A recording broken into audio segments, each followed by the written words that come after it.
minta sama Allah. Kalau Anda lakukan ini, kata Allah, aku mudahkan engkau mendapatinya, bukan engkau lelah mencarinya. Itu yang dimaksudkan. Nah, kalaupun sudah dapat, iman itu akan membimbing kita untuk selalu menyikapi rezeki dengan asas manfaat. Jadi yang Allah berikan nanti berkahnya. Dan berkah itu nggak dilihat pada banyaknya.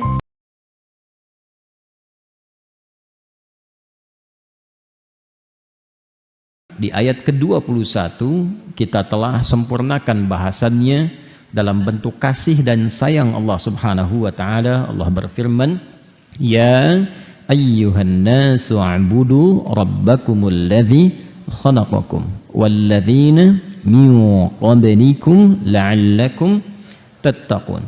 Hei semua manusia tanpa kecuali, ayo kembali menjadi baik, kembali menjadi saleh. Kesolehan ini akan menghadirkan kebahagiaan dan kesenangan untuk hidupmu dunia akhirat. Maka jalan menuju itu adalah kembali kepada Allah dengan mengerjakan ibadah. Maka sembah Allah, kembali ibadah kepada Allah. Yang Allah Maha tahu jalan kebahagiaanmu itu dengan menciptamu. Karena Allah yang menciptamu, Allah tahu jalannya. Bahkan orang-orang sebelum engkau. Dengan ibadah itu diharapkan engkau menjadi golongan pertama yang meningkat takwanya, dan dengan takwa itu semua harapan kemuliaan bisa engkau raih. Aku siapkan tempat untuk ibadah yang nyaman untukmu, yaitu ketika engkau mendapat misi berkehidupan di ardin. Wa idh qala rabbuka lil malaikati inni ja'ilun fil ardi. Tempatmu di bumi, aku siapkan bumi itu, ardun itu, setiap tempat yang engkau pijak, dimanapun engkau membawa misi itu, nyaman untuk ibadah. Alladzi ja'ala lakumul arda firasha. Tempat yang nyaman untuk ditinggali, nyaman untuk bercengkrama, nyaman untuk berkehidupan. Aku jadikan atapnya tanpa tiang, sehingga tidak menyulitkan bagimu kalau ingin beraktivitas di atas bumi itu. Bayangkan kalau langitnya bertiang, bagaimana pesawat bisa lewat? Ya? Maka Allah jadikan langit tanpa tiang, bi ghairi amadin tarawunaha, dihiasi dengan bintang gemintang, asteroid, benda-benda langit yang menjadikan kita nyaman untuk menatap dan merisetnya serta mendekatkan diri kita kepada Allah Subhanahu wa taala. Lalu aku jadikan keterkaitan antara langit dan bumi memberikan support kehidupan untukmu. Seperti aku turunkan, kata Allah, air dari langit yang turun ke bumi, yang dengan air itu ada beragam tumbuhan dan bebuahan yang bisa engkau manfaatkan sebagai bekal ibadah kepadaku. Konsepnya untuk ibadah, ingat itu ya. Jadi kalau kita makan, sebetulnya tenaga yang dihasilkan dari makanan itu sejatinya untuk dipakai ibadah. Awas, hati-hati cara memahaminya.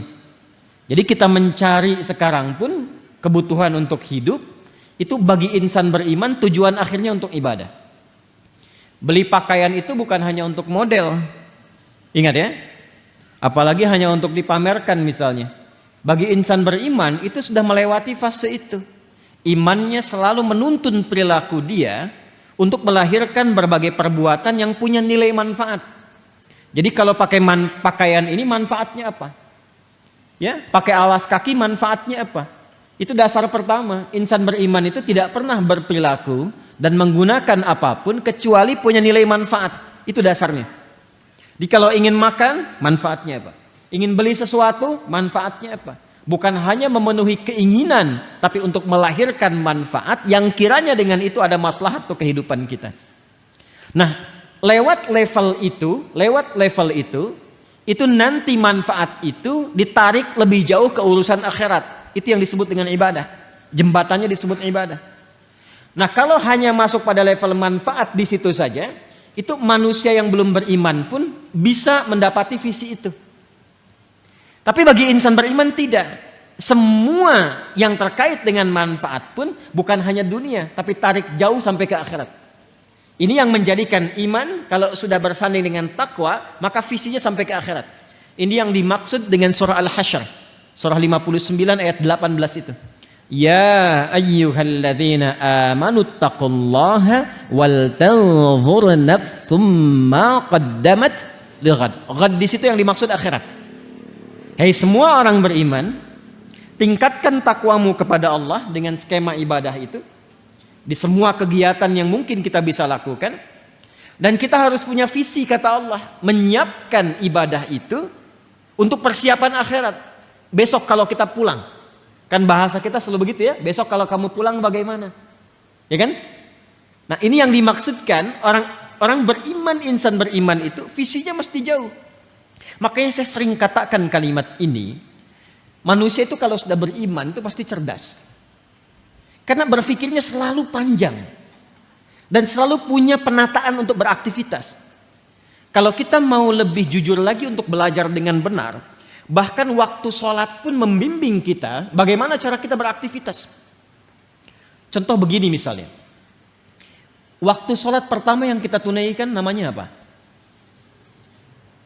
Halo? Sholat tidak ini? Huh? Baik, tidak ada perbedaan pendapat di kalangan para ulama tentang waktu sholat ini. Ya? Baik, apa nama waktu sholatnya yang pertama? Subuh. Nama lainnya apa?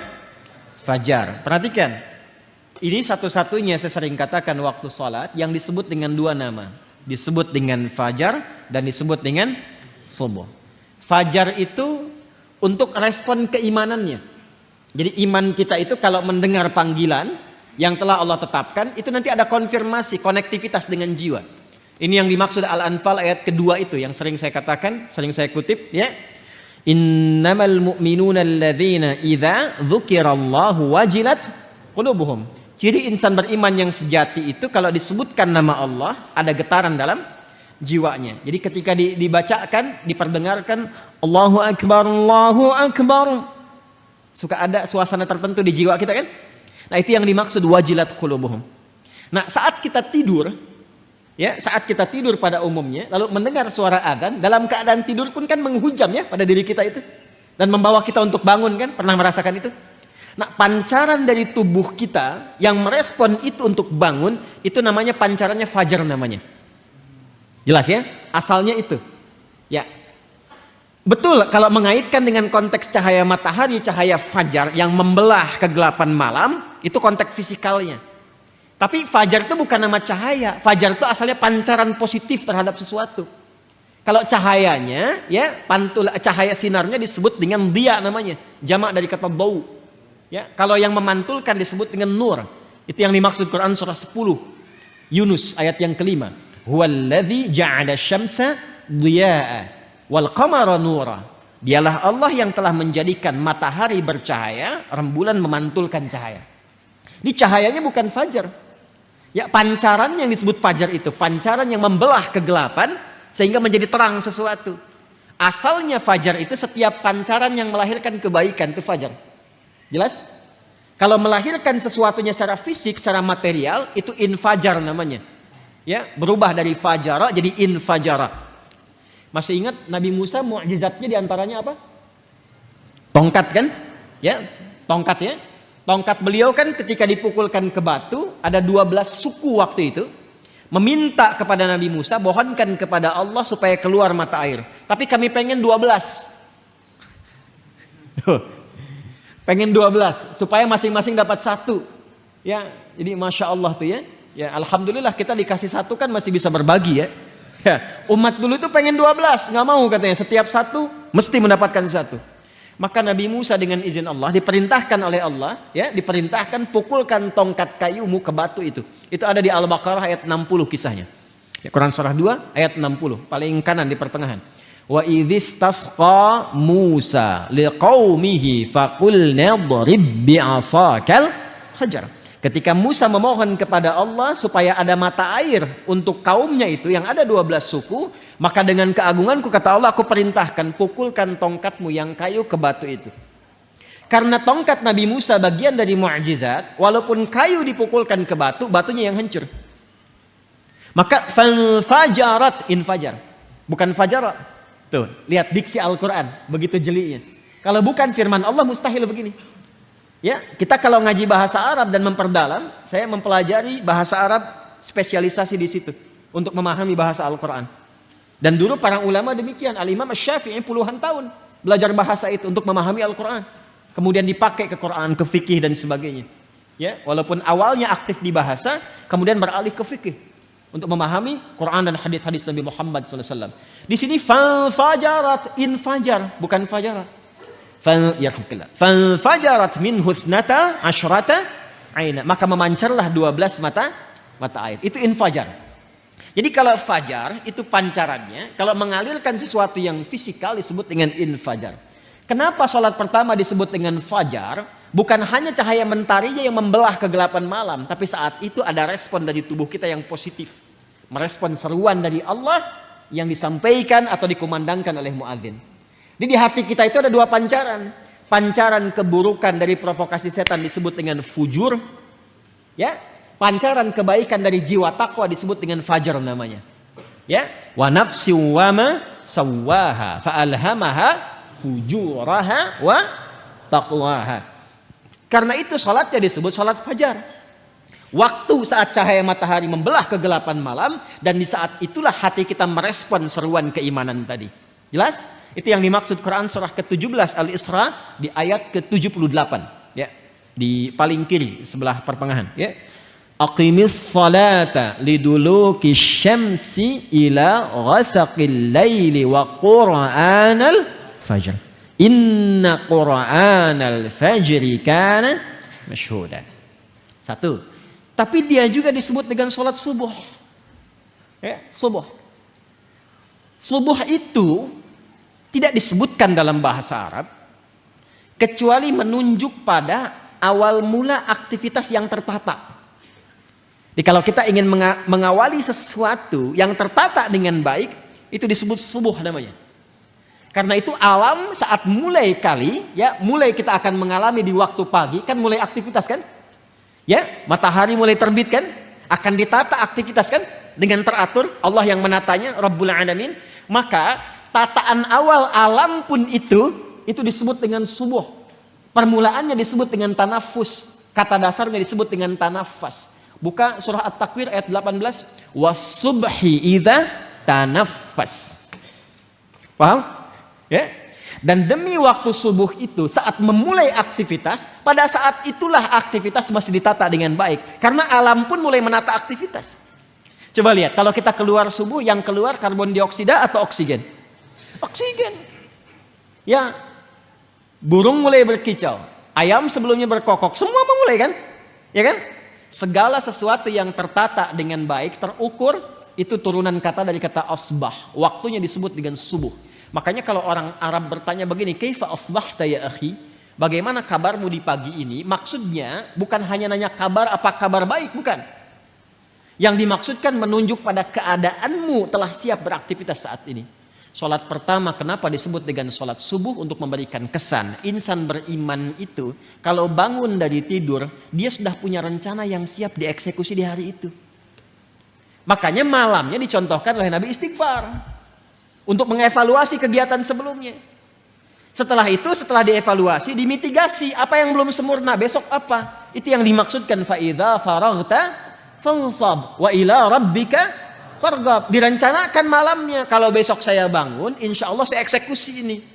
Jadi sudah ada rencana. Makanya saat bangun itu, kita bawa rencana kita menghadap Allah, minta kepada Allah supaya apa yang kita rencanakan disetujui. Minta taufik, maka datang lewat sholat, terhubung dengan Allah, minta kepada Allah. Direspon seruan Allah lewat fajar, datang kita bawa rencana, minta dalam sujud. Mohon setelah sholat, ya Allah saya ingin mengerjakan ini seperti apa yang telah Engkau perintahkan. Mohon berkahi dan mudahkan seperti apa yang telah Engkau janjikan. Harusnya begitu. Makanya tidak boleh terjadi seharusnya, idealnya, insan beriman tuh bangun gak tahu apa yang dikerjakan. Gak boleh terjadi begitu. Ini Anda kalau saya tanya, besok jam 7 mau apa? Harus sudah jelas. Jam 9 ada di mana? Hah? Jam 11 ngapain? Jumatan. Besok kan Jumat. Ya kan? Oh, masih bingung. Harus paham. Ya. Di apa yang kita kerjakan itu, insan beriman itu harus jelas. Nanti ada lagi. Masuk zuhur beda lagi konsepnya. Ya. Zuhur itu apa artinya? Zuhara itu terang, baik, nampak semuanya.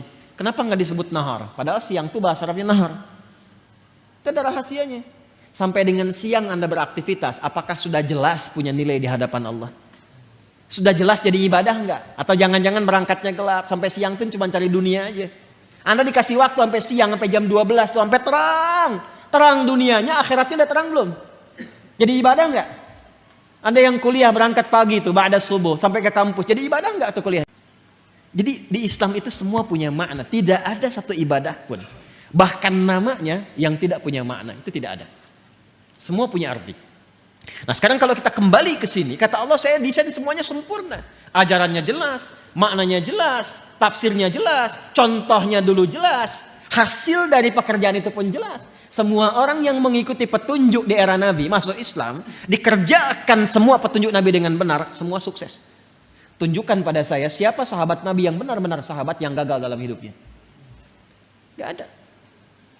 Karena sahabat itu definisinya yang hidup di era Nabi, di masa Nabi, melihat Nabi, beriman pada Nabi sampai wafat.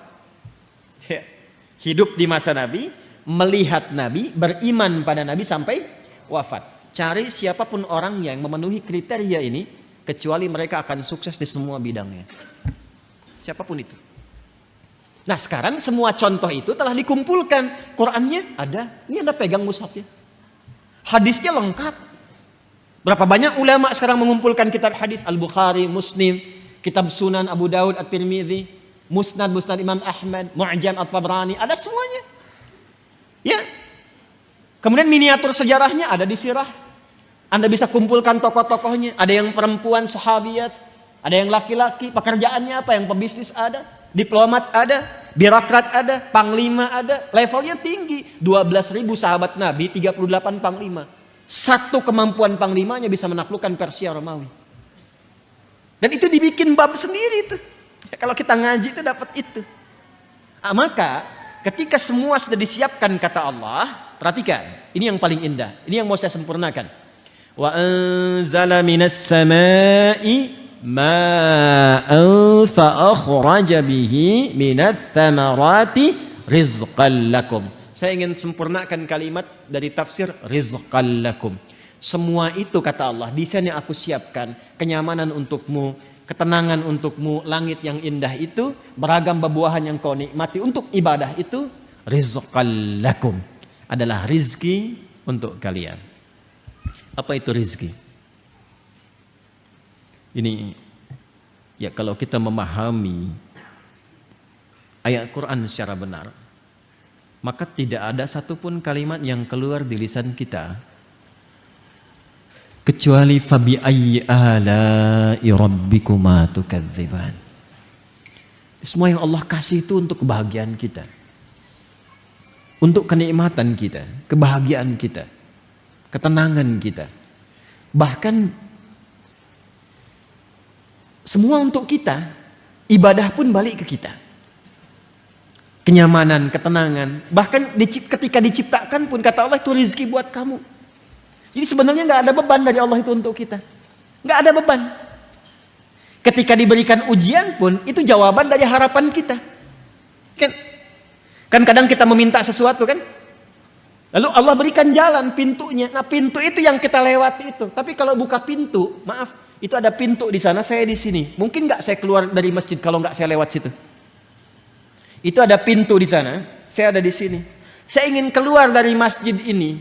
Mungkin nggak saya bisa keluar kalau saya nggak jalan ke situ? Nggak mungkin. Mungkin nggak saya keluar kalau pintunya nggak dibuka? Nggak mungkin. Karena itu ketika kita berharap sesuatu, Allah berikan jalan. Untuk meniti jalan itu ada ikhtiar. Itulah yang sering kita namakan dengan ujian. Itu yang Allah istilahkan di Quran dinamakan dengan bala, ibtila. Ya, walanabluwannakum bisyai. Dan itu pun gak akan pernah kita diberikan jalan itu kecuali kita mampu. Kalau gak mampu gak dikasih. La yukallifullahu nafsan illa wus'aha. Jadi kalau kitanya gak mampu gak akan dikasih. Jadi yang sering kita sebut dengan ujian itu, cara memahaminya bukan hambatan, bukan beban. Itu jawaban dari keinginan kita. Sebab kalau Anda gak minta gak akan dikasih. Kalau bukan untuk maslahat gak akan diujikan. Itu pun kita mampu gitu. Itu indahnya. Maka di sini Allah katakan rizqan lakum. Rizki itu ma yuntafa'u bihi atau ma yantafi'u bihi al-'abdu. Segala yang bisa dimanfaatkan. Saya ulangi, rizki itu definisi asalnya segala yang bisa dimanfaatkan. Pada awalnya segala yang bermanfaat. Ya. Jadi kita belum bicara tentang bagaimana cara meraihnya. Pelan-pelan. Jadi asalnya semua yang kita bisa manfaatkan yang telah Allah siapkan itu disebut dengan rizki nama umumnya. Paham? Baik. Kalau gitu saya namanya rizki bisa dimanfaatkan. Sudah, tahan sebentar. Pertama, sudah kita definisikan segala yang bermanfaat atau bisa kita manfaatkan. Lalu apa wujudnya? Dan bagaimana cara mendapatkannya? Saya akan turunkan beberapa ayat agar mudah kita memahaminya. Nanti kalau sudah masuk ke ayat itu, barangkali kita tidak akan urai lagi atau kita hanya ingatkan dengan singkat. Pertama, hukum rizki, Allah telah tetapkan aturannya. Saya ulang, hukum rizki, Allah telah tetapkan aturannya sebagai berikut. 1.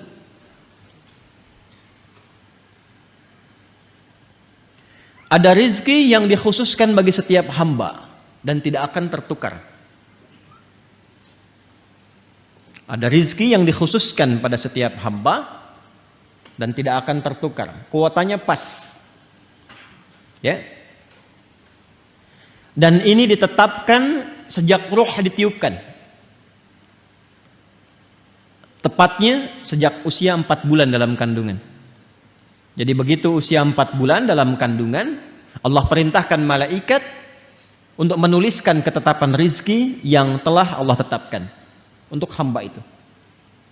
Dalilnya hadis Nabi sallallahu alaihi wasallam yang paling ringan aja ya, yang sering dibaca, Al-Arba'in An-Nawawiyah, coba ya, karya Al-Imam An-Nawawi. Bisa di googling juga, klik Al-Arba'in, hadis nomor 4. Hadis nomor 4 riwayat sahabat Abdullah bin Mas'ud radhiyallahu taala anhu. Qala an Abi Abdurrahman Abdullah bin Mas'ud radhiyallahu taala anhu. Qala qala Rasulullah sallallahu alaihi wasallam, inna ahadakum yujma'u fi batni ummihi 40 yawman nutfah, rahmukallah. Thumma yakunu mithla dhalika 'alaqah, thumma yakunu mithla dhalika mudghah. ثم يرسل إليه الملك فينفخ فيه الروح ويؤمر بكتب 40. Yang pertama bikatbi rizqihi. Baik. Sungguh setiap kalian akan dibentuk dalam perut ibundanya. Setiap anak Adam yang tercipta ada proses dulu berlangsung di perut ibundanya. 40 hari pertama proses perpaduan antara spermatozoa dengan ovum berproses. Kemudian 40 hari yang kedua berbentuk alaqah, zigot mulai menempel di dinding rahim, ada proses yang kedua tahapannya. 40 hari ketiga 120 hari, usia 4 bulan, mulai berbentuk mudghah, seperti daging keratan yang sudah mulai ada bentuk. Usia 4 bulan ini 120 hari, Allah perintahkan malaikat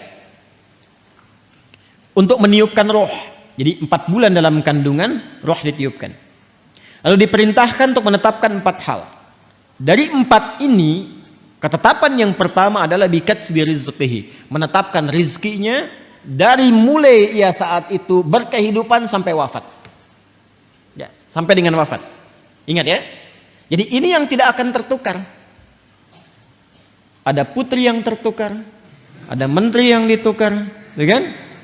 Ada apa lagi itu? Pekerjaan yang tertukar, tapi tidak akan pernah ada rizki yang tertukar. Jadi kalau sudah tahu dapat bagiannya, paham hadis ini satu aja, satu kalimat, rizki tidak akan tertukar. Kalau tidak tertukar, satu, nggak perlu takut kekurangan rizki. Karena setiap kita itu sudah dijamin sampai wafatnya. Yang kedua, awas hati-hati, bukan jenis rizkinya. Ini yang saya maksudkan. Yang kedua, tidak perlu iseng mengambil rizki orang lain. Karena setiap kita ada bagiannya. Dan itu tidak akan tertukar. Jadi Allah tuh menjaminnya begini misalnya. Saya spidol aja lah, saya contohkan. Atau madu boleh lah. Wah nih. Lihat baik-baik. Ini si A, ini si B. Jelas ya? Bagian ini telah tetap nih. Misal, ini 100 juta. Jelas? Yang ini pun misal 100 juta. Walaupun ketetapan Allah ini sifatnya gaib ya, sesuai dengan maslahat. Kadang-kadang yang ini cuma 1 juta. Kadang-kadang demikian. Ya. Asi keluar tuh, pakaian masuk, harganya 1 juta, meninggal misalnya. Bisa jadi demikian. Ya. Ada yang 1 triliun, ada yang macam-macam sesuai dengan kemaslahatan hidupnya yang ditetapkan oleh Allah untuk membuat dia lebih dekat dengan Allah. Tinggal manusianya memanfaatkan itu atau tidak. Ini 100 juta contoh, ini pun 100 juta contoh. Ini hukumnya masing-masing sudah dapat bagian. Dan hukumnya tidak akan tertukar. Karena tidak akan tertukar, maka rezeki di sini pun nggak akan bertambah, nggak akan berkurang. Tetap aja 100 juta. Paham nggak? Jadi kalaupun ngambil ke sini misalnya 10 juta, 100 juta, ngambil 10 juta, nambah nggak? Kalau hitungan manusia matematika nambah 10 juta, jumlahnya 110 juta. Tapi tahukah Anda, sebetulnya bagian rezekinya tidak akan bertambah. Tetap ketika dia telah mengonsumsi 100 juta, meninggal. Yang 10 jutanya nggak akan pernah dia bisa pakai. Tapi dia hanya membawa dosa 10 juta dari yang ini. Dan 10 juta ini akan dibalikan ke sini, akan kembali ke sini. Akan balik itu ya dengan cara-cara yang berbeda. Tapi ini akan menyimpan dosa 10 juta kalau tidak dia tobati dan tidak dia kembalikan, ini akan dia bawa sampai hari kiamat. Paham nggak? Nah, nanti rizki-rizki ini aturannya sangat indah. Jadi kalau kita sudah paham seperti ini, nggak usah iseng mengerjakan perbuatan-perbuatan tercela. Jadi kalau kita benar cara memahami Qur'annya, nggak ada pencurian, ya, nggak ada penipuan. Sebab itu hanya buang-buang waktu dan menyulitkan hidup saja. Makanya kan kadang-kadang langsung dibuktikan di depan pandangan kita. Orang korupsi kan, ngambil harta orang kan, ditangkap misalnya oleh penegak hukum. Setelah itu kena TPPU misalnya, diambil lagi semua, dibalikin lagi. Itu contoh dunianya. Paham nggak sampai sini? Kalau sudah mengerti, tidak boleh ada satupun yang belajar dengan saya melanggar ketentuan ini. Hindari, hati-hati. Ajak-ajakan untuk mencuri, menipu, korupsi dan sebagainya jauhi. Siap? Karena hakikatnya perbuatan menyimpang itu hanya akan menyulitkan diri sendiri. Tidak akan menambah sesuatu. Jadi kalau Anda mau kumpulin pun sampai 100 triliun, apa kira Anda akan hidup sampai mengonsumsi itu? Belum tentu. Ya, kadang-kadang saya heran juga pada orang-orang yang demikian. Ya, kumpulin, makannya tetap 3 piring juga sehari. Kadang-kadang yang paling kasihan makan cuma 1 piring dibatasin lagi. Ya kan? Ya, karena faktor-faktor tertentu bukan yang positif. Jelas. Nah, itu satu. Yang kedua, Allah telah menetapkan itu semua dengan ketentuannya sejak di alam langit. Itu ada di Quran surah ke-51 ayat 18. Quran surah ke-51 ayat 18. Wa fis samaa'i rizqukum wa ma tu'adun. Ayat 22, maaf, 18-nya untuk istighfar, 22-nya untuk rizki. Quran surah 51 ayat ke-22. Wa fis samaa'i rizqukum wa ma tu'adun. Ada ayatnya? Paling kanan agak ke bawah. Wa fis samaa'i rizqukum wa ma tu'adun. Perhatikan cara membacanya. Wa fis samaa'i rizqukum wa ma tu'adun.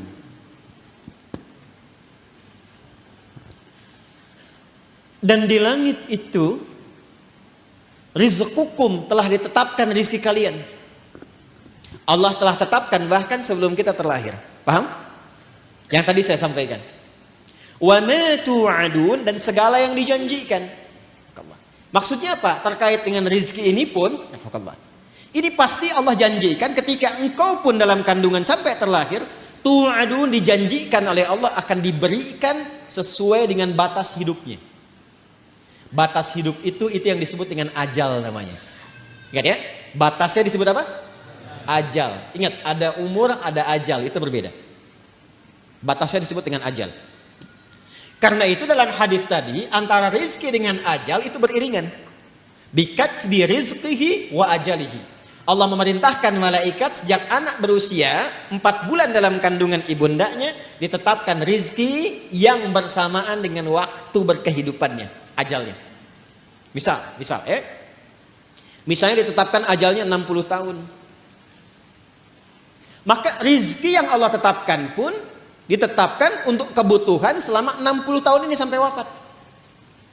Kalau sudah tiba ajalnya, maka selesai rizkinya. Ya, wafat ia kembali kepada Allah, nggak bisa maju, nggak bisa mundur, tetap di sini, sesuai dengan waktunya, sesuai kuotanya. Itu ada di Quran surah ke-7 Al-A'raf ayat 34. Walikulli ummatin ajal.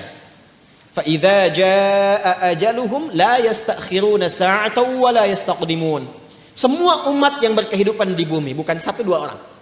Allah telah tetapkan batas hidupnya. Kalau sudah tiba ajalnya, batas hidupnya selesai, maka tak bisa dia mohon untuk diundurkan atau bahkan dia ingin dimajukan. Selesai sesuai dengan ketetapan. Jelas? Nah, rizki yang Allah tetapkan itu, ini sesuai dengan ajal. Cara mengisi ajal itu yang disebut dengan umur namanya. Di umur cara kita mengisi dengan ajal itu batas usianya. Paham? Nanti lain waktu kalau sudah masuk ayat tentang umur baru saya terangkan apa itu umur ya. Nah sekarang rizkinya ditetapkan di langit. Kita diberikan tugas di mana? Di bumi, al-ard. Ini dia. Dijanjikan oleh Allah, diturunkan ini, diberikan kepada kita. Kita hidupnya di sini, rizki ditetapkan di langit, diturunkan di bumi. Baik ya, sekarang kita di mana? Di Masjid Al-Ihsan. Bumi kan luas. Ya. Kita di mana sekarang? Di Masjid Al-Ihsan. Masjid Al-Ihsan. Jadi kalau ini bumi begini, di sini tik aja. Ya kan? 1 titik ya. Baik. Pelan-pelan. Kita ada di Masjid Al-Ihsan. Jaka Setia, ambil besarnya Bekasi lah. Itu pun selatan gitu kan? Ya kan? Belum yang timur, yang utara, yang barat kan? Ya itu pun selatan. Itu Bekasi. Anda bisa bayangkan nggak? Itu pun masuk Jawa Barat. Itu pun masuk Jawa. Ya kan? Kalau negaranya apa? Indonesia. Apakah di bumi cuma Indonesia saja? Tidak ya? Anda bisa bayangkan satu Indonesia saja ada berapa titik? Ada berapa pulau? Ada berapa kecamatan, kelurahan, berapa desa dan sebagainya. Nah, yang ingin saya sampaikan adalah Allah sudah jamin dimanapun kita berkehidupan, Allah tetapkan rizki itu akan diturunkan, akan diberikan. Nah, yang perlu kita tahu, kita harus bertanya, ya Allah, bagaimana cara Engkau menurunkannya supaya aku bisa mengetahui aku telah mendapatinya? Paham? Maka Allah turunkan kepada kita lewat ketentuan yang disebut dengan ikhtiar, itu namanya. Ikhtiar.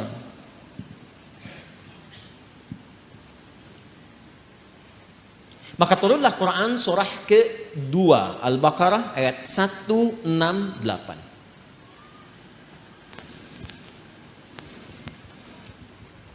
Paling kanan sebelah bawah. Sudah? Ini hukum umum. Bagi siapapun manusia di muka bumi yang berkehidupan, ini hukumnya. Kalau ingin dapatkan rezeki, ini ada caranya. Ini yang umum dulu ya, yang umum dulu. Ya ayyuhan nasu, ada? Kulu mimma fil ardi halalan thayyibah. Maka hukum pertama kata Allah, ya ayyuhan nasu, hei semua manusia. Kalau semua manusia mencakup orang beriman saja atau umum? Artinya semua hamba Allah mendapati hukum yang sama. Kalau Anda ingin mendapatkan rezeki ini, Allah berikan hukum. Apa hukumnya? Kulu. Apa artinya kulu? Makanlah gitu ya. Nah, ini yang dimaksud, agak fokus dikit. Ini di ilmu balaghah menggunakan hukum begini, dzikrul ba'dhi yuradu bihil kullu. Paham? Tidak, baik. Bahasa Indonesianya begini, bahasa Indonesianya. Sinekdok pas prototo. Paham?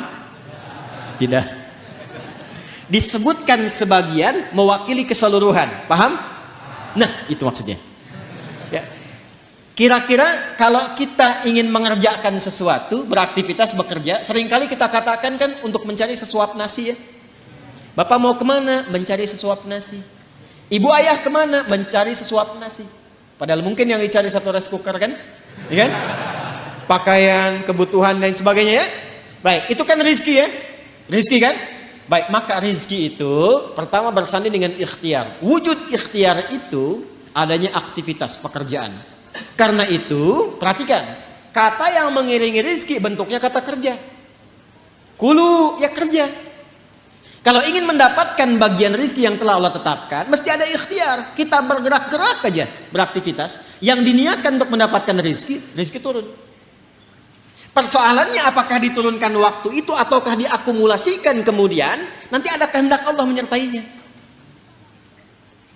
Halo, jelas? Jadi sebetulnya rizki itu sederhana. Kalau kita mau bergerak, aktivitas, datang rizki. Ya, Anda lapar, haus. Kalau diam aja nggak akan selesai hausnya. Tapi kalau Anda ke belakang tanya, Pak, maaf saya tuh haus sekali. Keluarlah air minum dari DKM. Ya kan? Tapi saya juga lapar, Pak. Emang Bapak nggak bawa makanan ke sini? Enggak, keluarlah kemudian makanan. Jadi kalau kita mau bergerak, ada itu rizki. Anda keluar tuh. Begitu di perempatan jalan kan orang cuman prit, Anda parkir.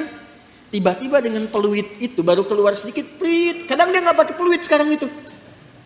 Mundur, balas kiri, gitu kan? Kita tanya kenapa emang yang kanan kan sudah dibalas sama yang kiri. Balas kiri, balas jalan. Dengan kalimat gitu aja Anda mengeluarkan uang kan? Kasih oleh Anda 2.000. Makasih Pak. Kasih 5.000. Makasih Om. Ya? Udah pindah tuh. Kasih 10.000. Makasih Bos, gitu kan? Ya kan? Kebayang ya? Jadi kalau kita mau bergerak, sebetulnya rizki itu turun. Hanya nanti ada yang diakumulasikan, ada yang diberikan seketika. Ada yang sifatnya akumulatif. Sebetulnya hasil ikhtiar Anda hari ini, cuman mungkin diberikannya besok. Pernah nggak Anda cari pekerjaan? Bahasa manusia ditolak di sini, tolak di situ, tolak di sini. Pernah ya begitu ya? Tapi tiba-tiba setelah seminggu, 2 minggu, 1 bulan, Anda mendapatkan pekerjaan yang tawaran gajinya di luar ekspektasi Anda. Pak mau nggak nih ada peluang 9 juta. Ternyata itu hasil ikhtiar Anda dari hari pertama, kedua, ketiga dapatnya itu. Paham sekarang ya? Itu hukum pertama. Jadi nggak bisa mendapatkan rizki dengan diam. Selalu ada ikhtiar. Tapi jangan sampai ikhtiar itu awas. Ditempuh dengan bentuk yang negatif. Atau didapatkan dengan cara ikhtiar misalnya maaf ya, bukan dalam gerak yang positif. Negatif itu kan bisa maksiat, ya, atau pengertian yang kedua tidak bergerak sehingga sakit. Dengan sakit itu rezeki datang. Paham nggak? Anda nggak minum sampai sakit, tuh kan? Nah begitu sakit, tiba-tiba datang orang nengok, bawa buah, gitu kan? Bawa makanan. Jangan diikhtiarkan dengan sakit untuk mendapatkan itu. Paham? Atau yang kedua dengan cara maksiat. Seseorang menempuh maksiat, menempuh cara yang tidak dibenarkan, yang menimbulkan persoalan. Sesuatu yang menimbulkan persoalan, kemudian persoalan itu bisa diurai sehingga lurus kembali, keadaan yang lurus benar gak ada soalnya, itu disebut dengan halal namanya. Dari kata ahalla yuhillu. Kata ahalla dari kata halla. Orang Arab kalau mengatakan hillul mushkilah artinya, atau hillul ahbal, benang yang kusut bisa diurai lagi. Sehingga dia menjadi lurus. Sesuatu yang lurus yang tidak ada persoalannya disebut dengan halal namanya. Jelas? Nah maka ketika Anda menempuh mencari rezeki ini, carilah yang lurus-lurus saja. Cari yang lurus, jangan cari sesuatu yang membuat kehidupan Anda jadi kusut. Karena itu segala bentuk pintu yang mengantarkan pada kekusutan hidup, yang memungkinkan Anda menjadikan hidup bermasalah, dilarang oleh Allah. Jangan lakukan ini, jangan kerjakan ini. Lawan dari sesuatu yang lurus, yang larangannya ditampilkan sehingga mencegah kita dari kesulitan, disebut haram namanya.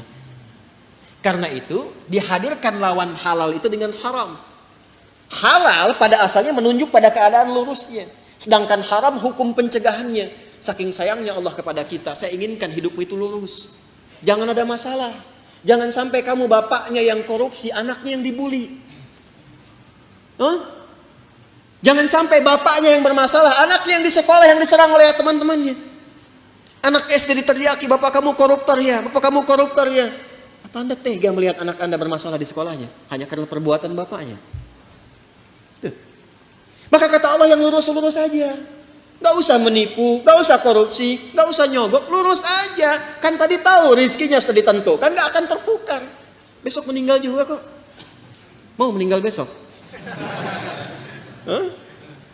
Paham gak? Paham sampai sini ya? Nah, kalau sudah paham, kalau sudah dapat yang itu, cari yang baik-baik untuk tubuh kita.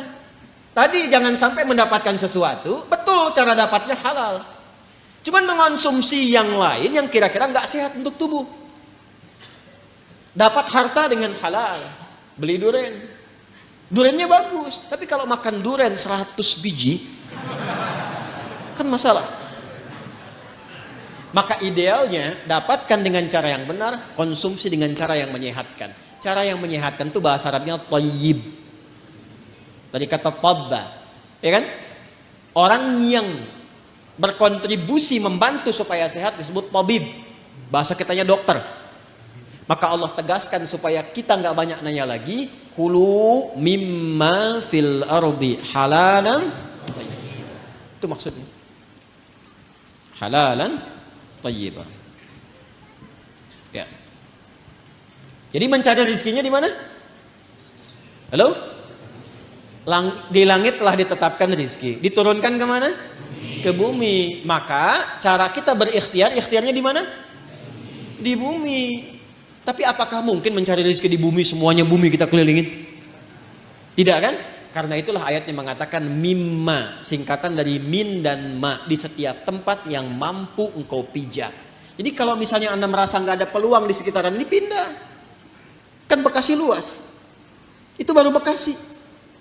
Nggak ada di PTM pindah PJS, nggak ada PJS pindah Greenview, nggak ada di sini pindah Pekayon. Pekayon aja masih luas. Nggak ada di selatan pindah utara, nggak ada utara pindah timur, kan? Nggak ada di timur pindah dari kota ke kabupaten Bekasi. Nggak ada di situ geser pindah Depok, nggak ada Depok pindah. Banyak sekali tempat bisa dipijak. Jangan jadikan alasan ketika nggak menemukan di satu tempat Anda berbuat maksiat. Bukan Anda di sana maksudnya ya, ini contoh aja umum. Jangan jadi alasan kalau Anda tidak mendapatkan di satu tempat, jangan jadikan pijakan itu untuk berbuat maksiat. Aduh, udah sekarang susah Ustaz jadi yang halal, itu aja yang haram susah. Kenapa sih harus selalu banyak alasan? Allah sudah menjamin, kenapa manusianya bikin susah? Paham sampai sini? Jelas ya? Nah, ini bagian yang pertama, ini hukum umum. Jadi kalau ingin mendapatkan rezeki, ingin mendapatkan kesuksesan dalam konteks berkehidupan, maka silahkan beraktivitas, silahkan bekerja, silahkan semangat, dan iringi pengetahuan untuk menambah itu, menambah kuantitas dan kualitasnya. Biasanya nanti persamaannya semakin tinggi ilmunya, semakin juga cepat mendapatkan rezekinya. Makanya S1 dengan S2 beda kan? Dari salarinya saja kan? S2 dengan S3 beda kan? Ya kan? Nah, maka kalau ingin tingkatkan silahkan ada skema pengetahuan, ada skema rajin untuk beraktivitas. Semakin Anda menguatkan diri, semakin rajin, semakin kuat, semakin banyak bisa didapatkan. Jadi kalau masalah rizki, yang teori pertama hukum umum tidak dikorelasikan dulu dengan iman. Jadi di sini tidak bisa Anda berkata begini, ya Allah, aku sudah beriman, kenapa dia kaya aku tidak? Padahal dia nggak beriman. Allah balik nanya, kamu kerja nggak Joni? Kan aku udah bikin hukum, dia memang belum beriman, tapi dia lihat tuh keluarnya kapan, kerjanya bagaimana. Kamu belajar 2 jam, dia 8 jam. Ya kan? Dia punya kreativitas, punya inovasi. Kamu cuma lihat, manfaatkan, kerja begini, kamu ketinggalan. Kalau kamu mau seperti itu, ya kamu taikan tenaganya, ekstra tambahkan dan seterusnya. Kan F1 sama dengan F2 kan? Gaya gerak sama dengan gaya dorong. Apa yang didapatkan itu yang keluar, gitu kan? Dan seterusnya. Nanti banyak kalau fisika bisa kita turunkan lagi. Ada hambatannya, ada macam-macamnya, ada tantangannya. Hukum Pascalnya kan apa? F sama dengan P kan? Gaya berbanding lurus dengan tekanan kan? Ya kan? Jadi kalau Anda bergaya ingin tampil, ingin keluar, akan selalu ada tantangan-tantangan di depan. Dan semakin banyak gaya, semakin banyak tantangan. Ya kan? Semakin banyak gaya, semakin banyak tantangan. Semakin ingin bergaya, semakin banyak tekanan. Kan F berbanding lurus dengan P. Belajar fisika ya? Baik. Nah, itu hukum pertama. Dua, Ustaz. Ya Allah, kami beriman. Apa manfaat iman kami untuk rizki kami? Ini mahal ini informasinya. Karena dari Quran langsung. Apa manfaat iman kami untuk rizki kami? Maka bagi insan beriman dipindahkan oleh Allah ayatnya dari hukum umum ke hukum khusus. Pertanyaannya sampai malam ini waktu Indonesia bagian barat ini dari Bekasi, kita semua, kita udah masuk ke hukum ini belum? Pertanyaannya begini, kita beriman tidak? Beriman. Sekarang Allah turunkan hukum khusus bagi insan beriman yang tidak berlaku umum. Kalau kita ikuti, maka terjawab pertanyaan kita, ya Allah, apa manfaat iman kami kepadamu yang hubungannya dengan rizki? Ya. Dampak iman kami terhadap rizki apa? Maka diturunkanlah ayat 172 di surah Al-Baqarah itu. Yang tadi 168 sekarang pindah ke 172. Paling kiri agak ke atas sedikit ya. Maka yang tadi ya ayyuhan nasu, yang ini ya ayyuhalladzina amanu. Sudah beda ya? Yang Al-Baqarah 168 ya ayyuhan nas. Al-Baqarah 172 ya ayyuhalladzina amanu. Jelas? Hei semua yang telah menyatakan dirinya beriman. Kulu tetap sama dulu. Ikhtiarnya sama. Jadi bukan berarti sudah beriman gak ada ikhtiar. Tetap kamu pun kalau sudah beriman tetap hukum ikhtiar berlaku kata Allah. Yang gak bisa, ya Allah, asyhadu an la ilaha illallah, asyhadu anna Muhammadar Rasulullah. Jatuh emas 10 kilo dari langit, boom. Gak begitu. Tetap ikhtiar, kulu kerja juga. Tapi perhatikan cara bekerjanya insan beriman. Ini yang ingin saya maksudkan. Dan ini bukan sesuatu yang menghasilkan keluhan. Jadi kalau kita sudah mengerti dan benar-benar beriman, ikuti ayat ini, perhatikan jaminannya. Kulu min thayyibati ma razaqnakum. Fokus ke sini. Al-Baqarah ayat 168, kulu dengan ya ayyuhan nasu kulu mimma fil ard halalan thayyibah, halalan thayyibah. Ya ayyuhan nas. Al-Baqarah 172. Ya ayyuhalladzina amanu. Nah, saya highlight ya. Yang ini ya ayyuhan nas, manusia, hukum umum, ini sifatnya universal. Yang ini ya ayyuhalladzina amanu, spesifik untuk insan beriman. Yang ini kulu mimma fil ardi. Yang ini kulu min thayyibati ma razaqnakum. Insyaallah. Fokus baik-baik. Pada hukum umum ya ayyuhan nasu kulu mimma fil ardi, hukum ikhtiarnya dibuat oleh Allah Subhanahu wa taala dengan hukum umum yang rizkinya akan turun berdasarkan dengan kerasnya ikhtiar. Semakin tinggi ilmunya, semakin banyak kerjanya, semakin juga berbanding lurus dengan rizki atau kuantitas rizki yang didapatkan. Jadi kalau kerjanya makin keras, ya kan? Makin kuat, makin disiplin, makin banyak waktunya, maka demikianlah kuantitas rizki makin datang, makin banyak, makin banyak, makin banyak. Bagi insan beriman, Allah rubah hukumnya. Perhatikan, kulu min thayyibati, dihapuskan kalimat mimma fil ardinya. Ini asalnya begini bunyinya, min, ma. Kulu silahkan kerja, aktivitas ikhtiar. Mimma fil ardi, di setiap tempat yang kamu bisa jejak di bumi. Gak ada di sini, pindah sini, pindah sini, pindah sini. Mencari. Ya kan? Bagi insan beriman yang benar imannya, oleh Allah dihilangkan kalimat ininya, maksudnya tidak digunakan kalimat ini. Kulu langsung pindah ke sini. Kata thayyibnya dijamakkan berbentuk thayyibat. Dibuang halalnya, dimunculkan kata thayyibnya dalam bentuk jamak. Kulu min thayyibati ma razaqnakum. Dan yang paling dahsyat, diganti kata mimma fil ardi dengan kalimat ma razaqnakum. Perhatikan cara menerjemahkannya. Kalau kita baca Quran, bacanya begini, ya ayyuhalladzina amanu kulu min thayyibati ma razaqnakum. Tapi kalau kita terjemahkan, cara membacanya begini. Hai semua insan beriman, ma razaqnakum, telah banyak aku siapkan. Dengan keagunganku aku telah siapkan rizki untukmu. Jelas? Paham gak sampai sini? Nah, bagaimana cara mendapatinya? Maka mencarilah, berikhtiarlah untuk mendapatkan aku yang telah siapkan itu, yang telah aku siapkan itu dengan imanmu. Bagaimana ya Allah cara mencari rezeki dengan iman? Pertama, Allah buang pada bagian kedua kata halal yang gak disebutkan.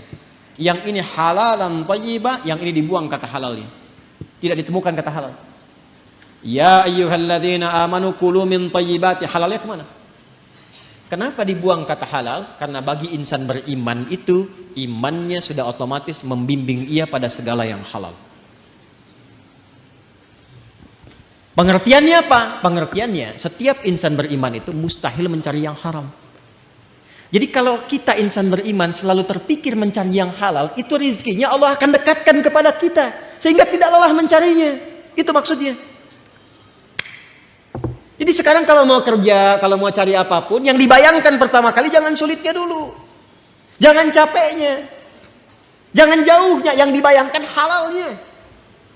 Ya, jadi yang terbayang itu apa yang dihalalkan oleh Allah. Konsultasi ke ulama, lihat bakat Anda, minta sama Allah. Kalau Anda lakukan ini, kata Allah, aku mudahkan engkau mendapatinya, bukan engkau lelah mencarinya. Itu yang dimaksudkan. Jelas sampai sini? Nah, kalaupun sudah dapat, iman itu akan membimbing kita untuk selalu menyikapi rezeki dengan asas manfaat. Jadi yang Allah berikan nanti berkahnya. Dan berkah itu nggak dilihat pada banyaknya. Nggak dilihat pada banyaknya, karena setiap yang berkah itu pasti mengandung manfaat. Di ciri insan beriman itu sudah nggak lelah mendapatinya, lalu nafsunya ditata oleh Allah. Supaya memanfaatkan apa yang dicari itu, segala yang bermanfaat untuk dirinya saja. Jadi akhirnya dia nggak sibuk banyak berpikir sesuatu. Yang penting bermanfaat untuk dirinya, dia dapatkan. Saya beri contoh begini, yang paling gampang memahaminya. Bapak Ibu kalau haus itu butuh apa? Minum. Sederhananya kan ada minuman, kita minum selesai haus kan? Itu konsep dasarnya. Jadi kalau ada air bening, ini air misalnya bening, airnya bagus, menyehatkan, baik. Kalau diminum, hausnya hilang nggak? Nah, itulah asas manfaat namanya. Saya bukan ingin contohkan saya minum, bukan. Saya tidak terbiasa ceramah sambil minum. Ya, karena memang nggak mungkin ceramah sambil minum itu ya. Ya, simpan dulu. Itu. Yang saya ingin katakan, prinsip minum itu menghilangkan haus. Tapi persoalannya ketika nafsu menunggangi itu, ini masalah. Minum Pak, nggak mau yang ini ya. Pengen buah naga. Naganya coba yang di Depok ya carinya. Kebayang nggak? Sekalian beli nasi goreng ya, ke Kebon Sirih, mampir di situ. Jam segini suruh nari nasi goreng yang di Kebon Sirih. Padahal di depan udah banyak keliling-keliling, tek. Nyari sana macet, dapat buah naga, begitu mau Kebon Sirih tutup. Akhirnya nggak makan gitu. Itulah nafsu. Itulah nafsu. Kalau sudah ditunggangi oleh nafsu berdasarkan provokasi setan. Paham nggak sampai sini? Maka insan beriman itu kalau dia mencari rezeki dengan imannya, maka Allah akan bimbing ia mendapatkan rezeki itu dan dijamaahkan bentuk thayyibnya dalam bentuk berkah. Min thayyibati, aku tambahkan kualitasnya sekalipun dalam pandangan manusia kuantitasnya terlihat sedikit. Contoh begini, 1 juta dengan 10 juta banyak mana? Tapi kalau 1 jutanya berkah, maka akan berbeda kisahnya. Akan berbeda kisahnya. 1 juta kalau berkah dengan 10 juta tidak berkah, demi Allah saya katakan 10 juta tidak berkah, besok dipakai besok habis. 1 juta berkah, besok dipakai sampai akhir bulan gak habis-habis. Gak habis-habis. Saya pernah kisahkan ini kan, saya punya teman dulu di Tripoli itu. Ya, dia dari Bukit Tinggi itu diberikan oleh ibunya yang penyayang. Masya Allah. Rizki yang paling halal yang pernah dikumpulkan oleh ibunya, sejumlah $50. Ia berangkat teman-teman sampai di Tripoli selama 4 tahun itu nggak habis $50 itu, dan nggak pernah terpakai $50. Sampai dia berazam mohon pada Allah, saya ingin ganti perjuangan ibu saya memberi saya ini dengan menghajikan beliau, dan dikabul oleh Allah. $50. Mencobalah main ke daerah-daerah. Kadang-kadang memang mesti kita ke desa-desa. Rindu suasana itu. Cobalah. Masya Allah. Hidup dengan 100 ribu, 200 ribu, 1 bulan cuma 300 ribu. Tapi kalau kita datang tuh ikan ada, buah ada. Kayaknya nggak pernah ada masalah, senyum gitu. Ayo damang, alhamdulillah saya Pak. Masya Allah, ayo kan dia tuang. Tuh kan dia tuang. Jadi Masya Allah, makan dengan sambal aja, dengan kecap, dengan kayaknya enak gitu kan. Saya pernah diajak oleh salah satu jamaah itu, satu tempat, beliau punya tempat di Garut. Ini kisah nyata, kakeknya itu baiknya luar biasa. Ini nyata ya, saya nggak pernah cerita mengarang gitu. Itu kakeknya punya lahan, selalu ditanami buah-buahan. Bahkan yang punya tetangga pun beliau kasih itu benihnya. Sampai cucunya yang dekat dengan kami, sampai bingung nanya, kayak kenapa harus tambahin begini? Nggak apa-apa, yang penting manfaat. Sampai sekarang, teman-teman sekalian, itu Masya Allah. Kalau sudah tumbuh kayak alpukat itu nggak kenal musim. Dia selalu tumbuh di musim manapun, dan kalau sudah habis muncul lagi buahnya, muncul lagi buahnya. Itu besar buah alpukatnya itu bisa sebesar cangkir kelapa itu. Lalu ikan-ikannya tuh, Masya Allah, ikannya ada, airnya mengalir dari Cipanas hangat gitu ya.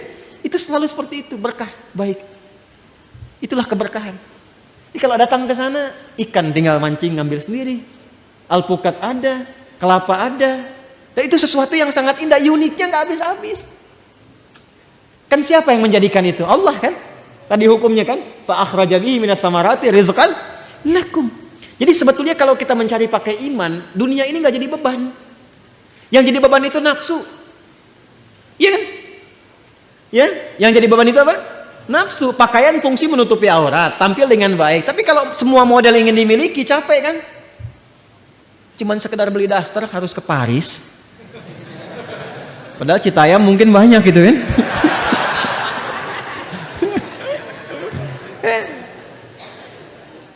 Beli tas, ya, beli sepatu, Cibaduyut banyak gitu. Jauh-jauh ke Amerika, begitu pulang lihat made in Cibaduyut. Ya, saya tidak mengatakan harus tidak boleh kesini kesana, bukan. Yang ingin saya katakan adalah kadang-kadang kita harus menempatkan diri, apa yang kita butuhkan itu ini konsumsi. Kalau cuma memenuhi nafsu jadi beban nantinya. Jelas gak? Nah, jadi kalau kita mencari dengan iman, yang pertama dilakukan adalah kita mendekat kepada Allah, lalu Allah akan mendekatkan rizkinya kepada kita sehingga membuat rizki itu mudah didapatkan, bukan kita lelah mencarinya. Jelas? Yang kedua, insan beriman selalu berpikir mencari yang halal dan menjauhi segala yang tidak disukai oleh Allah Subhanahu wa taala. Riba jauhkan. Tipu menipu, sogok menyogok jauhkan. Maka ketika itu dijauhkan, keberkahan yang Allah berikan.